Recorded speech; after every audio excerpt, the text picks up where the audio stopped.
இன்றைக்கி நான் உங்ககிட்ட முதியோர் காதலை பற்றி பேச போகிறேன். முதியோர் காதலா?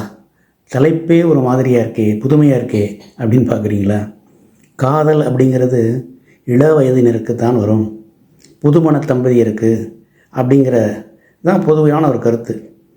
ஆனால் நம்முடைய பாவேந்தர் பாரதிதாசன் இருக்கிறாரே, அவர் பல காவியங்களை எழுதியிருக்கிறார். அந்த காவியங்களிலேயே ஒரு கலங்கரை விளக்கமான ஒரு காவியம் அவர் எழுதிய குடும்ப விளக்கு என்ற ஒரு காவியம். அந்த குடும்ப விளக்கு என்ற காவியத்திலே பாரதிதாசன் இந்த முதியோர் காதலை பற்றி கூறுகிறார். முதியோருடைய காதல் எப்படிப்பட்டது? அதாவது அவருடைய அந்த குடும்ப விளக்கில் வரக்கூடிய தலைவி கதாநாயகி தங்கம் அப்படிங்கிற ஒரு அம்மா. அந்த தங்கம் அப்படிங்கிறவங்க அந்த அவங்க பேருக்கு தகுந்தாப்புலேயே அருமையான குணம் உள்ளவங்க, தங்கமான குணம் உள்ள ஒரு இப்போ இன்றைக்கி மூதாட்டியாக இருக்காங்க. அவங்க இள வயதில் அவ்வளோ அழகாக இருந்தாங்க. அவங்களுடைய கணவர் பேர் மணவழகன், அவரும் அருமையான குணம் உள்ளவர். இந்த அம்மாவும் நல்ல குணம் உள்ளவங்க. இவங்களுக்கு இள வயதில் கல்யாணம் ஆகுது. இவங்களுடைய இள வயது காதலை பற்றி பாரதிதாசன் அருமையாக சொல்கிறார். இள வயதில் எப்படி இருப்பாங்க காதலர் அப்படின்னு. அவங்க கொஞ்சம் கொஞ்சமாக வயசாகுது. வயசாகணுன்னா அவங்களுக்கு குழந்தை பிறக்குது. 2 பையன்கள், 2 மகன்கள். ஒருவன் பேர் வேடப்பன், இன்னொருவன் பேர் வெற்றிவேலன். இந்த 2 மகன்களும் பிறந்து அவங்களுக்கு நல்ல கல்வி கொடுக்குறாங்க. அவங்களுக்கு வயசாகுது, அவங்களுக்கும் கல்யாணம் ஆகுது. கல்யாணம் ஆகி அவங்களுக்கும் குழந்தை பிறக்கிறாங்க. ஆக இந்த தங்கத்துக்கும் மணவழகனுக்கும் பேர பிள்ளைங்கள்லாம் பிறக்கிறாங்க. அது வரைக்கும் அவர் கொண்டு போகிறார் பாரதிதாசன் காவியத்தில். அதுக்கு அப்புறமும் அவர் என்ன பண்ணுறாரு, அவங்களுடைய முதுமை பருவத்திலையும் அவங்களுடைய காதலை பற்றி வருகிறார். இப்படி எந்த ஒரு கவிஞரும் முதுமை பருவத்தில் முதுமையில் ஏற்பட்ட காதலை பற்றி விவரித்ததாக நமக்கு தெரியவில்லை.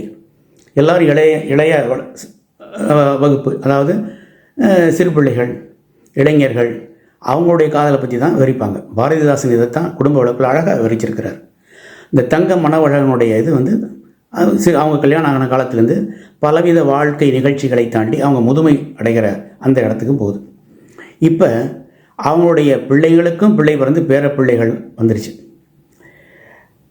இவங்களுடைய காதல் இள வயதில் காதல் அப்படியே தொடருமா, முதுமை வேலைக்கு அப்படியே இருக்குமா அப்படிங்கிறது ஒரு கேள்வி. பாரதிதாசன் சொல்கிறாரு, அந்த இள வயதில் ஏற்பட்ட காதலை விட, அன்பை விட, அதை விட அதிக அளவு அன்பும் காதலும் 100 வயதானாலும் சாத்தியமே அப்படின்னு அழகாக சொல்கிறார். இதை எவ்வளோ ஒரு அழகாக அவர் விவரிக்கிறாருங்கிறத நம்ம நேராக பார்ப்போம். இந்த முதுமை வயதை அடைந்தவுடனே தங்கமும் மணவழகனும் தங்களுடைய மூத்த பிள்ளையான வேடப்பன் வீட்டில் இருக்கிறாங்க. அவங்களுடைய பேர பிள்ளைகளோட மகிழ்ந்து குழாவிக்கிட்டு இருக்காங்க. நல்ல மருமகள் நல்லா வச்சுருக்காங்க. பேர குழந்தைகளோட நல்ல மகிழ்ச்சியோடு வாழ்கிறாங்க. அப்போ பேர குழந்தைகளோட விளையாடிக்கிட்டு இருக்கும்போது ராத்திரி எப்போவுமே உங்களுக்கு தெரியும், தாத்தா பாட்டி கதை சொல்லுவாங்க. அந்த நேரத்தில் இரவில் படுக்க போகிற இடத்துல பேர பிள்ளைகளுக்கு கதை சொல்லி உறங்க வச்சிடுறாங்க. வேடப்பனும் அவங்க மனைவி வேற ஒரு இதில் அவங்க இருக்கிறாங்க. இவங்க தனி ரூமில் பேர பிள்ளைகளை படுக்க வச்சு உறங்க வச்சிடுறாங்க கதை சொல்லி.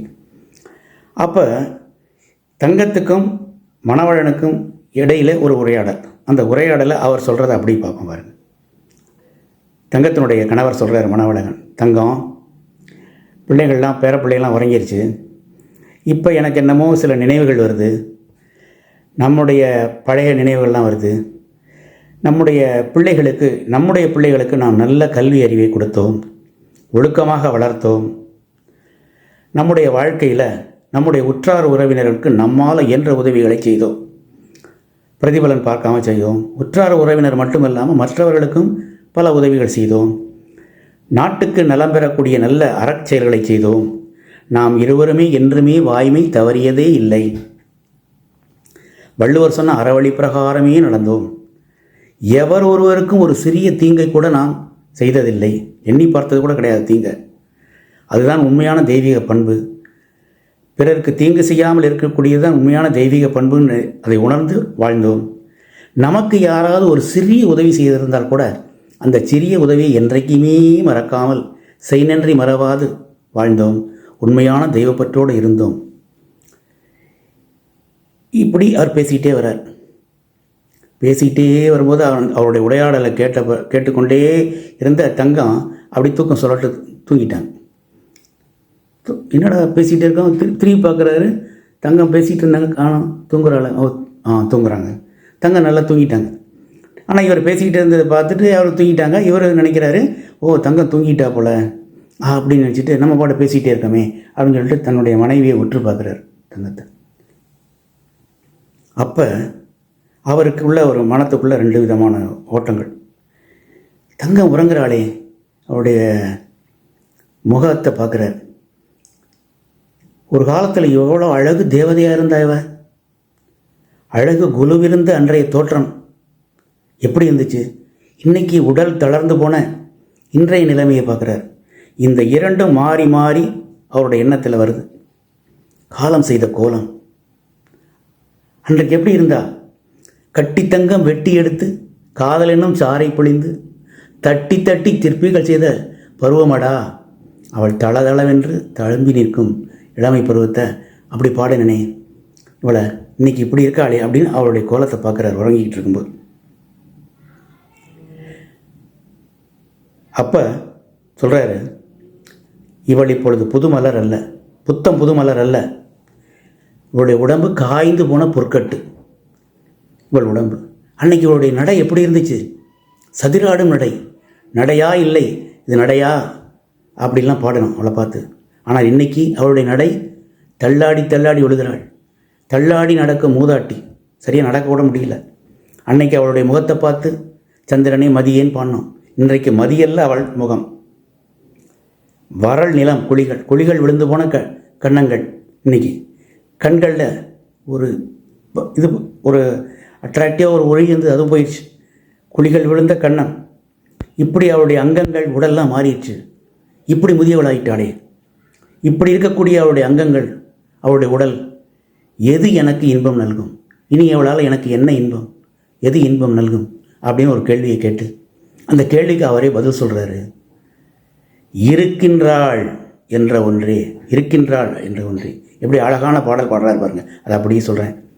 புதுமலர் அல்ல, காய்ந்த பொற்கட்டே அவள் உடம்பு, சதிராடும் நடையாள் அல்ல, தள்ளாடி விழும் மூதாட்டி, மதியல்ல அவள் முகம், வறள் நிலம், குழிகள் கண்கள், எது எனக்கு இன்பம் நல்கும், எது எனக்கு இன்பம் நல்கும், இருக்கின்றாள் என்பதொன்றே, இருக்கின்றாள் என்பதொன்றே. இன்னும் அவள் என்னோட இருக்கா, என் பக்கத்தில் இருக்கா, உயிரோடு இருக்காள் அப்படிங்கிற அந்த எண்ணம் ஒன்று தான் எனக்கு இன்பம் நல்குங்கிறார். எப்படி அழகான ஒரு பாடல் பாருங்கள். இதில் எவ்வளோ ஒரு வாழ்க்கை தத்துவம் அடங்கியிருக்குங்கிறத பாருங்கள். உடல் மீது கொண்ட காதல் காமம், அதுக்கு ஒரு உச்சவரம்பு உண்டு, ஒரு வயசோடு போயிடும். ஆனால் இந்த காதல் இருக்குதே, உண்மையான காதல், உண்மை காதல் உள்ளத்தினுடைய அடித்தளத்திலிருந்து உயிர் இருக்கும் வரை தொடரும். அந்த வலிமை பெற்றது இந்த உண்மை காதல். இந்த உண்மை காதல் பற்றி இன்றைக்கு இளைய தலைமுறை, இது முதியோர் காதல். இதை பற்றி மிக அழகாக பாடிய பாரதிதாசன். முதியோர் மட்டும் பார்த்து ரசித்து நம்ம சொல்கிறது கேட்டு ரசிக்க வேண்டிய அவசியம் இல்லை, இளையோர்களும் பார்த்து இதிலிருந்து கற்றுக்கொள்ள வேண்டிய நிறைய இருக்குது. இன்றைக்கு எது கிடைத்தாலும் எங்கே போனாலும் நம்ம காதல் கேட்குறதெல்லாம் விவாகரத்து விவாகரத்து விவாகரத்து விவாகரத்து. நேற்று கல்யாணம் ஆனவங்க இன்றைக்கி விவாகரத்து, அடுத்த வாரம் ஒரு வாரத்துக்குள்ளே விவாகரத்து. இப்படி ஏன்னா புரிந்து கொள்ளக்கூடிய தன்மை இன்றைய தலைமுறையினரிடம் இல்லை. விட்டு கொடுத்து போகக்கூடிய தன்மை இல்லை. விட்டு கொடுத்தல் என்பது அருமையான பண்பு. இந்த பண்பு இந்த முதுமையில் வரையதான் முதுமையில் சாத்தியமாகிறது.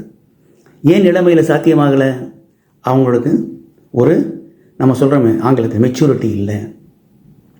கடவுளே ஆனாலும் ராமாயணத்தில் பார்த்தீங்கன்னா ராமர் கானகத்தில் உட்கார்ந்துருக்கும்போது சீதையோடு விளையாடும்போது அந்த விளையாட்டில் கூட சீதைக்கு விட்டு கொடுப்பார். சரி, விட்டு கொடுத்து அவள் ஜெயிச்சா அவன் முகத்தில் பார்க்கக்கூடிய மகிழ்ச்சி எனக்கு இன்பம் அப்படின்னு விட்டு கொடுப்பார். விட்டு கொடுப்பவர் யாரும் கெட்டுப்போவதில்லை. இங்கே விட்டு கொடுக்கறதுனால நம்ம தோற்று போகிறதும் இல்லை. இவங்க கணவன் மனைவிக்குள்ளே விட்டு போகிறதில்ல, தோற்பவர்களுக்கு தோல்வி இல்லை, தோற்பவர்கள் தான் உண்மையான வெற்றியை அடைகிறார்கள். இந்த பக்குவம் இங்கே உண்டாகுது. இந்த முதுமையான சுருக்கங்கள் இருக்கிறது பார்த்தீங்களா, இந்த முதுமையான சுருக்கங்களுக்கு இளமையின் பளபளப்பை விட வலிமை அதிகம்.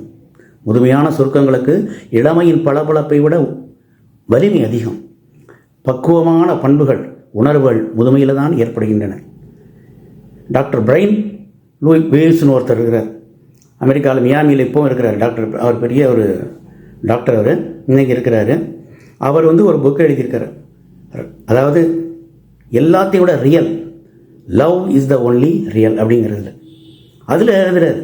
இன்னைக்கு உள்ள சோல்மேட்டு, உண்மையான அன்பு, உள்ளத்தோடு உள்ள அன்போடு உள்ள கணவன் மனைவியார் அடுத்த பிறவியில் கூட சோல்மேட்டாக இருக்கவங்க அடுத்த பிறவியிலும் சோல்மேட்டாக வருவாங்க அப்படிங்கிறத அழகாக எழுதுகிறாரு டாக்டர் பிரையன் ஹியூஸ்.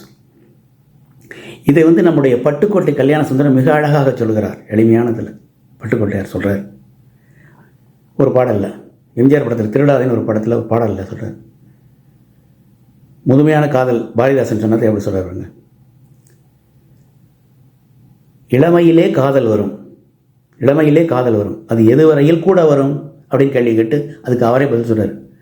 முழுமை பெற்ற காதலெல்லாம் முதுமை வரை ஓடி வரும், முழுமை பெற்ற காதலெல்லாம் முதுமை வரை ஓடி வரும். அந்த காதல் முழுமையான காதல், அந்த முதியவர்களுடைய காதல், அந்த முழுமையான அந்த காதலில் உள்ளத்திலேருந்து வர்ற காதல், உணர்ச்சிகள்லேருந்து வர காதல், அது உடல் மீது கொண்ட காமம் அல்ல. இந்த முதுமை காதல்லேருந்து நாம் நிறைய விஷயங்களை கற்றுக்கணும். இன்றைய தலைமுறையினருக்கு இது கலங்கரை விளக்கமாக இருக்கணும் அப்படிங்கிறது இதிலேருந்து நம்ம சொல்லக்கூடிய ஒரு படிப்பினை.